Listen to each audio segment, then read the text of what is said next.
Tout l'argent que mon père avait investi dans ce mariage, les roses blanches. D'exception cultivée à Grasse, le quatuor à cordes venu tout droit de l'opéra. De Paris, la pièce montée à 5 étages qui coûtait plus cher que ma toute première voiture. Et l'homme que j'étais censé épouser n'avait même pas eu la décence de répondre à mes messages. Mon patron millionnaire s'est penché si près de moi que je pouvais sentir l'odeur de son parfum boisé, son souffle chaud contre mon oreille, et il a murmuré les 7 mots qui allaient faire exploser toute ma vie. Faisons comme si j'étais le marié, Claire. Je me tenais debout dans la suite nuptiale d'un domaine privé à 100 lits, fixant mon reflet dans un miroir doré à la feuille plus ancien que ma grand-mère. La robe que ma mère avait choisie pour moi, car bien sûr c'était elle qui l'avait choisie, était une création sur mesure de chez Chanel haute couture avec assez de perles brodées pour éblouir tout un pays. Elle avait coûté 42 000 €. Mon père avait signé le chèque sans scier. C'était le genre de famille dont je venais. Le genre de milieu où l'argent résolvait les problèmes, couvrait la honte et achetait le silence. Le genre de milieu où la mariée était la dernière personne à qui l'on demandait vraiment son avis. Je m'appelle Claire Beaumont. J'ai 29 ans. Je travaille comme directrice de stratégie marketing pour Montfort et Associés, un fonds d'investissement privé basé dans le 8e arrondissement de Paris. Et 3 heures avant cet instant précis, j'étais une femme sur le point d'épouser Bastien de la Roche, l'héritier de la 3e plus grande entreprise de logistique maritime de la façade atlantique. Bastien et moi étions ensemble depuis 4 ans. Nous étions fiancés depuis 14 mois. Notre mariage comptait 300 invités qui attendaient dans une salle de bal en marbre au rez-de-chaussée, des sénateurs, des gestionnaires de fonds spéculatifs, les partenaires de golf de mon père, les anciens camarades de Bastien de chez HEC, la crème de la vieille bourgeoisie française.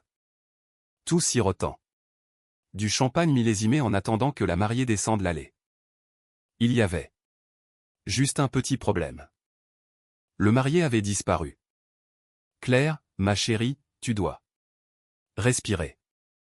Ma demoiselle d'honneur, ma petite sœur Viviane, était perchée sur le bord de la méridienne avec son téléphone à la main et une expression qui me disait qu'elle s'apprêtait à dire quelque chose que je ne voulais pas entendre.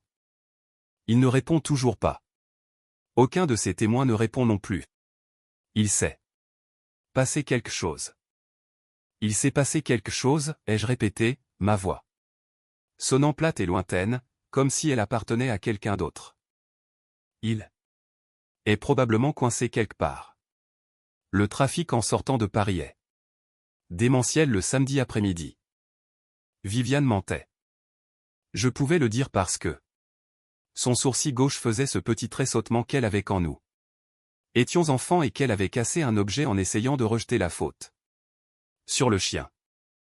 Je suis sûr qu'il est en route. Viviane. Je me suis détourné du miroir. Ça fait 3 heures. Je sais. Il était censé être ici à 13 heures. Il est 16 heures. Je sais, Claire. Son témoin vient de dire à papa qu'il n'a aucune idée d'où se trouve Bastien. Je sentais ma voix commencer à trembler, et je me détestais pour cela.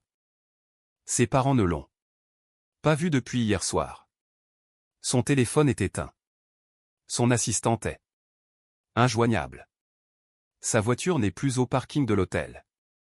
Viviane a ouvert la bouche, l'a refermée, puis a réessayé. Il y a peut-être une explication. Viviane. Je me suis assise lentement sur le tabouret devant la coiffeuse, et 42 000 € de robe se sont étalés autour de mes chevilles comme du champagne renversé. Il ne viendra pas. Il y eut un long et affreux silence. Et puis on a frappé à la porte. Ce n'était pas Bastien. C'était mon père, Gérard Beaumont, 71 ans, le genre d'homme qui avait bâti son empire immobilier commercial à partir d'un seul parking à Boulogne-Billancourt, et qui n'avait pas souri en public depuis la Coupe du Monde de 98. Il est entré dans la pièce, et j'ai vu son visage faire quelque chose que je ne l'avais jamais vu faire auparavant. Je l'ai vu se décomposer. Ma petite Claire, a-t-il dit doucement, et mon père ne m'avait pas appelé ainsi depuis que j'avais 7 ans. C'est à ce moment-là que j'ai su. C'est là que j'ai enfin compris la réalité. Papa. Ma voix était plus frêle que celle d'une mariée ne devrait jamais l'être. Qu'est-ce qui se passe? Il a refermé la porte derrière lui. Il s'est assis sur la méridienne à côté de Viviane. Il a pris une longue inspiration, le genre de souffle qu'un homme prend quand il est sur le point de livrer une nouvelle qu'il a passée là. Dernière heure à répéter dans sa tête. Je viens de raccrocher avec Hubert de La Roche.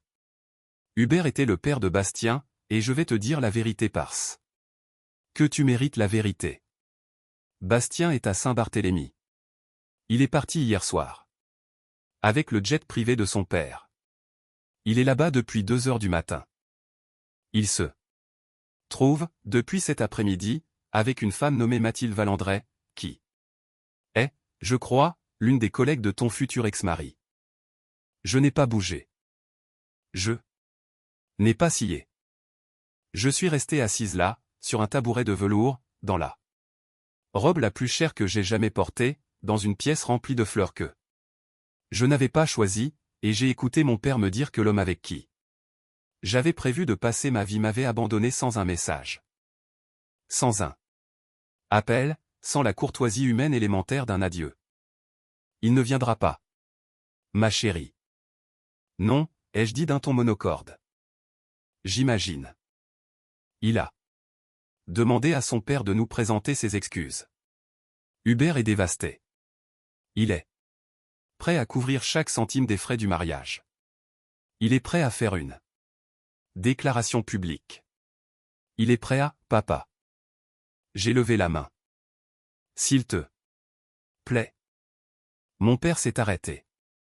Il y a 300 personnes dans cette salle. 2 balles. Je sais. Il y a des journalistes de point de vue. Je sais.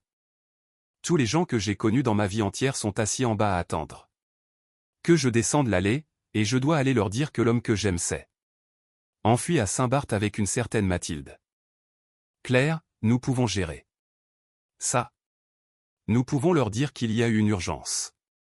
Nous pouvons, est-ce que je peux avoir une minute, s'il vous plaît? Ma voix s'est brisée.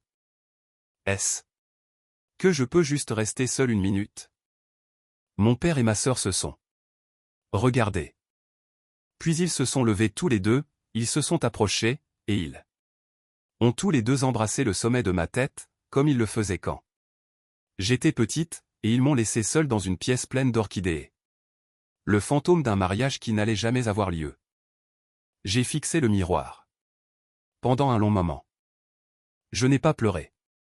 Je pense qu'une partie de moi attendait encore la chute de l'histoire. Une partie de moi attendait encore que Bastien franchisse la porte en riant pour me dire que c'était la pire blague de l'histoire de l'univers et de s'il te plaît lui pardonner parce qu'il m'aimait. Il m'aimait, il m'aimait. Mais la porte ne s'est pas ouverte. Enfin, pas pour lui. Quand la porte s'est finalement ouverte, environ 20 minutes plus tard, je ne me suis même pas retourné. J'ai supposé que c'était Viviane qui revenait. Pour me dire que les invités s'impatientaient, que mon père voulait savoir comment je voulais gérer l'annonce, que nous devions annuler le traiteur, que nous devions appeler le photographe, que nous devions annuler ma vie entière. On m'a dit de ne pas monter ici, a dit une voix derrière moi. Alors? Naturellement, je suis monté. Je me suis retourné. Debout dans l'encadrement de la porte se tenait mon patron, Julien de Montfort, 41 ans. Cofondateur et président de Montfort et Associés, l'homme sous la direction duquel je travaillais directement depuis 3 ans. L'homme qui m'avait embauché à 26 ans quand tous les autres cabinets parisiens m'avaient dit que j'étais trop jeune et trop inexpérimenté, l'homme qui avait approuvé ma promotion 2 fois. L'homme qui s'était présenté à ma fête de fiançailles au Printemps dernier dans un costume gris anthracite avec un sourire forcé que j'avais été trop amoureuse pour remarquer à l'époque. Julien. J'ai cligné des yeux. Qu'est-ce que vous faites ici? Votre père m'a invité au mariage. Il est entré dans la pièce et a refermé la porte derrière lui. J'étais assis au 3e rang, et je n'ai pas pu m'empêcher de remarquer qu'il n'y avait pas de mariage. Oui. J'ai laissé échapper un rire qui ressemblait à un objet qui se brise. Oui, j'en suis consciente. Votre sœur est en bas à essayer d'empêcher 300 personnes de se mutiner. Votre père est au téléphone avec son avocat. Votre mère est en train de boire ce qui est, je crois, sa 4e coupe de champagne. Ça semble correspondre à la réalité. Claire. Il a traversé la pièce lentement. C'était un homme. Grand, svelte, avec des cheveux sombres commençant tout juste à grisonner sur les tempes et des yeux de la couleur d'un thé léger. Il ne m'avait jamais touché une seule fois en 3 ans, pas même une poignée de main qui aurait duré trop longtemps. Mais maintenant, il s'est arrêté à environ 1 mètre de moi. Et il a fait quelque chose que je ne l'avais jamais vu faire. Il avait l'air nerveux. Est-ce que je peux vous poser une question? Je n'ai vraiment pas la tête à une réunion de travail, Julien. Ce n'est pas une réunion de travail. J'ai levé les yeux vers lui. Votre père m'a dit ce que Bastien a fait. La mâchoire de Julien s'est contractée d'une manière que je n'avais vue qu'en conseil d'administration lorsqu'il était sur le point de licencier quelqu'un.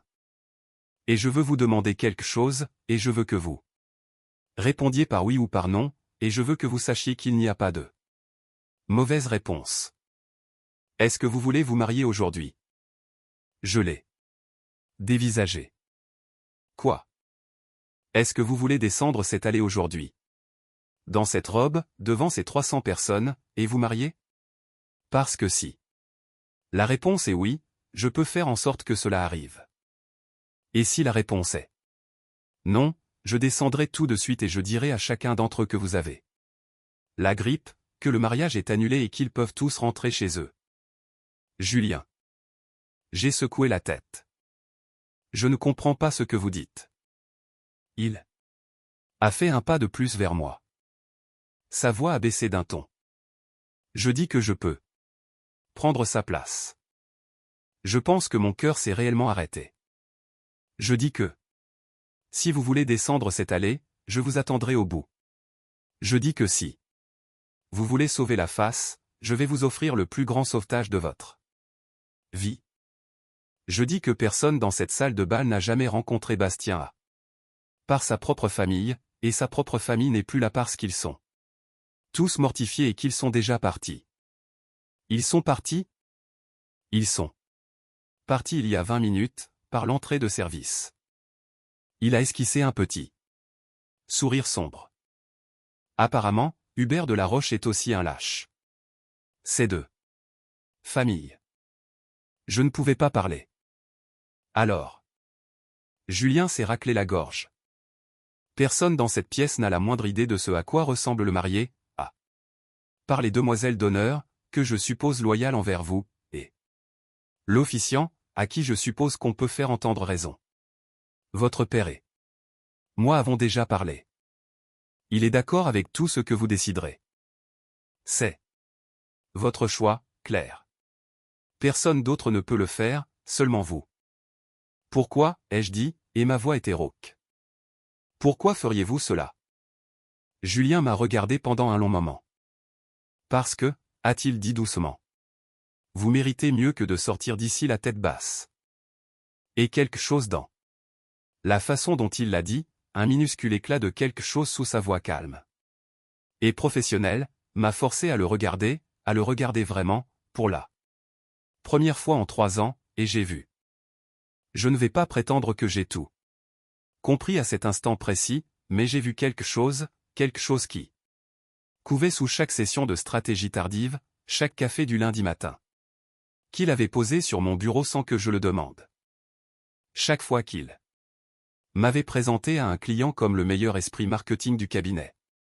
Quelque chose qui était là, à attendre, depuis longtemps. D'accord ? M'entendis-je dire. Les yeux de Julien se sont agrandis d'une fraction de seconde. D'accord ? Faites comme si vous étiez le marié. Le reste de cet après-midi s'est déroulé comme un rêve que je regardais de l'extérieur. Mon père a fait venir le père Michel, l'officiant qui avait été engagé pour notre mariage, et lui a expliqué la situation. Le père Michel, que Dieu le bénisse, était un jésuite qui en avait vu d'autres en 40 ans de ministère et il n'a même pas sourcillé. Il a cependant passé un coup de téléphone pour expliquer que, puisque le dossier de mariage civil avait été établi au nom de Bastien et serait donc juridiquement invalide si quelqu'un d'autre signait, la cérémonie que nous étions sur le point de célébrer serait, à des fins légales, purement symbolique. Nous pourrions signer les papiers officiels plus tard, a-t-il dit. Si nous voulions rendre cela réel. Son ton quand il a dit, si vous voulez. Rendre cela réel, était doux, bienveillant et un peu amusé. Ma sœur Viviane, qui était apparemment la seule personne de ma famille proche à savoir gérer le chaos, est descendue et a annoncé qu'en raison d'un petit retard, la cérémonie commencerait dans 30 minutes. Que la mariée allait bien et qu'il y avait eu un changement de dernière minute qui serait expliqué lors de la réception. Elle a dit cela avec l'assurance d'un général d'armée et personne ne l'a remise en question. Ma mère, Catherine, a été escortée en cuisine, on lui a donné une tasse de café et on lui a demandé de s'il te plaît arrêter de boire. Le meilleur ami de mon père, un juge nommé Théodore Beaumont, a discrètement accepté d'officier pour la cérémonie réelle lors d'un petit service civil la semaine suivante si je le souhaitais. Mon père ne m'a pas demandé si j'en voulais un. Il l'a simplement organisé parce que c'est le genre d'homme qu'est mon père. Et Julien de Montfort, mon patron, l'homme avec qui j'avais travaillé pendant 3 ans sans jamais avoir de pensée romantique, est allé dans la suite du marié où Bastien était censé se changer et il en est ressorti 10 minutes plus tard dans le smoking abandonné de Bastien qui, par un miracle ou une malédiction, lui allait presque parfaitement. Il m'a regardé dans le couloir avant que nous ne descendions. Dernière chance pour tout annuler, a-t-il dit. Dernière chance pour s'enfuir, ai-je répondu. Et il a souri. Un vrai sourire. Le premier vrai sourire que j'ai jamais vu sur son visage. Je ne vais nulle part. Je me souviendrai de cette marche vers l'autel pour le reste de ma vie. Le quatuor à cordes jouait le canon en ré de Pachelbel. Le bras de mon père tremblait légèrement sous le mien et je ne savais pas si c'était à cause des nerfs, de la rage ou du soulagement. Les 300 invités se sont levés quand ils m'ont vu. Les flashs ont crépité. Quelqu'un à l'arrière a eu un souffle coupé parce que j'étais, en effet, éblouissante. Même moi, je peux l'admettre. Maintenant. Et au bout de l'allée, sous une arche de roses blanches, se tenait un homme qui n'était pas celui que j'étais censé épouser. Julien de Montfort me regardait avancer vers lui avec une expression que je n'avais jamais vue sur le visage d'un homme dans toute ma vie. Personne dans la foule n'a remarqué l'échange. Pas une seule personne. La famille de Bastien était partie. Ma famille éloignée n'avait rencontré Bastien que 2 fois. Mes amis étaient trop occupés à pleurer et à prendre des photos pour regarder de près. Et tous les amis de Bastien, ceux qui auraient pu remarquer quelque chose, avaient apparemment été du voyage à Saint-Barth et n'étaient commodément pas venus. Le père Michel a célébré une cérémonie magnifique, légèrement modifiée. Nous avons échangé des vœux qui n'étaient pas juridiquement contraignants mais que Julien a prononcés avec le genre de voix lente et certaine qu'un homme utilise quand il pense chaque mot qu'il dit. J'ai prononcé les miens dans un état second. Quand le père Michel a dit « Vous pouvez embrasser la mariée », Julien s'est penché. Et s'est arrêté à 2 centimètres de mon visage et il a chuchoté, si doucement Que moi seul pouvais l'entendre, est-ce que c'est d'accord? Et j'ai murmuré, oui. Il m'a embrassé. Ce n'était pas une mise en scène. Je vous le dis, ce n'était pas une mise en scène. La réception fut un flou de félicitations, de toasts et d'une première danse qui ressemblait moins à un faux semblant qu'à quelque chose que je ne pouvais pas encore nommer. Vers 20 et 1 heure, après que mon père eut fait un discours sur la famille et la résilience qui fit pleurer la moitié de la salle, Julien m'a pris la main et m'a entraîné sur la terrasse. L'air de septembre était frais. Les lumières du domaine brillaient derrière nous. Quelque part à l'intérieur, le DJ passait une chanson d'Etta James. Je vous dois une explication, a dit Julien. Je pense. Ai-je dit prudemment, que j'aimerais une explication. Oui. Il a regardé le jardin sombre. Il est resté silencieux pendant un long moment. Il y a 3 ans, a-t-il dit enfin, une femme est entrée dans mon bureau pour un entretien d'embauche. Elle avait 26 ans. Elle avait 3 ans d'expérience en agence et elle avait préparé une présentation pour l'entretien, qui était meilleur que tout ce que mes associés seniors avaient produit en 10 ans. Je l'ai embauchée sur le champ. Je suis rentré chez moi ce soir-là et j'ai dit à mon frère au téléphone que je venais de rencontrer la femme la plus intelligente de Paris. Je n'ai rien dit. 1 an plus tard, a-t-il continué. Elle est venue dans mon bureau pour m'annoncer qu'elle était fiancée. Je l'ai félicitée. J'ai invité son fiancé et elle a dîné au Meurice. Je leur ai envoyé un ensemble de verres à vin en cristal pour leur fête de fiançailles. Je l'ai regardé sortir de mon bureau en tenant un écrin de bague et je suis rentré chez moi et je me suis enivré pour la première fois depuis mes 23 ans. Julien, je n'ai jamais rien dit, Claire. Je ne voulais pas être cet homme-là. Vous étiez heureuse, j'étais votre patron et je n'en avais pas le droit. Alors, je n'ai rien dit. Pendant 3 ans, je n'ai rien dit. Et j'allais continuer à ne rien dire aussi longtemps qu'il le faudrait parce que votre bonheur comptait plus pour moi que mes sentiments. Mais quand je me suis assis dans cette salle de bal aujourd'hui et que j'ai vu le visage de votre père, et que j'ai pensé à vous là-haut, j'ai su que si je vous laissais sortir de ce bâtiment la tête basse, je ne me le pardonnerais jamais. Il s'est tourné pour me regarder. Je ne vous demande rien, Claire. Je ne vous demande pas de me choisir. Je ne vous demande même pas de signer les papiers la semaine prochaine. J'avais juste besoin que vous sachiez que ce qui s'est passé là-dedans aujourd'hui n'était pas une faveur. Ce n'était pas de la charité. C'était la première chose complètement honnête que j'ai faite en 3 ans. Je l'ai regardé. J'ai regardé mon patron. J'ai regardé l'homme qui m'avait donné un travail quand j'avais 26 ans, qui avait poussé pour ma promotion quand j'en avais 28, qui avait pris la place du marié quand j'en avais 29, qui m'avait apparemment aimé tout ce temps sans jamais dire un mot. Julien, ai-je dit. Il a attendu. Quand vous m'avez embrassé là-dedans.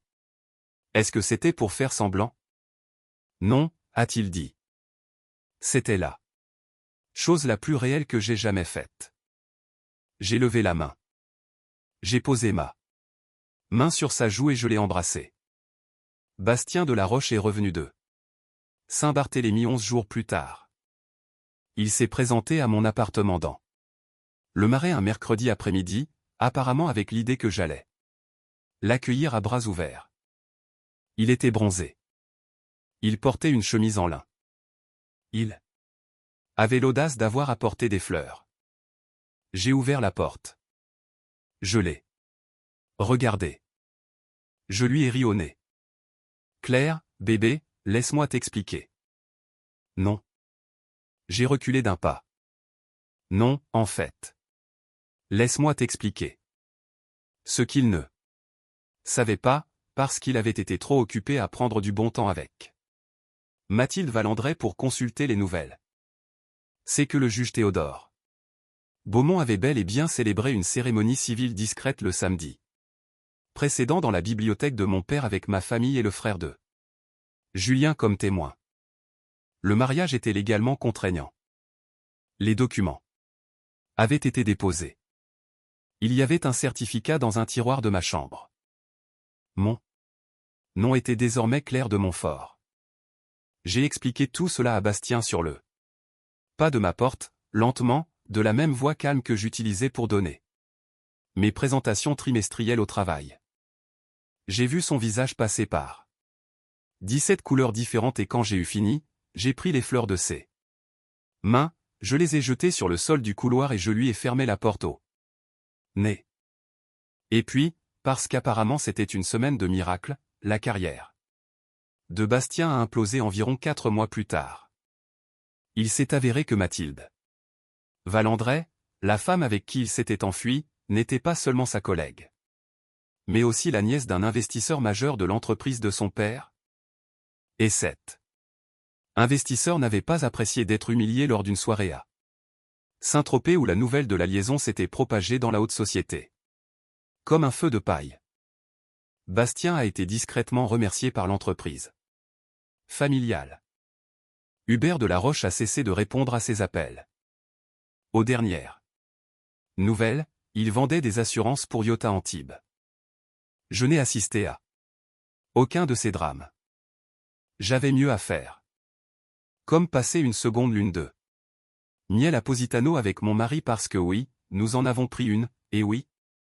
C'était merveilleux, et oui. J'ai pleuré la première nuit parce que je ne pouvais pas croire qu'un homme puisse me regarder comme Julien me regardait. Que j'avais failli passer à côté de tout cela. Comme adopter un chien abandonné. Un croisé big nommé Otis, qui a mangé l'un des mocassins italiens de Julien. Dès sa première semaine à la maison et à qui Julien a pardonné instantanément. Et sans hésitation.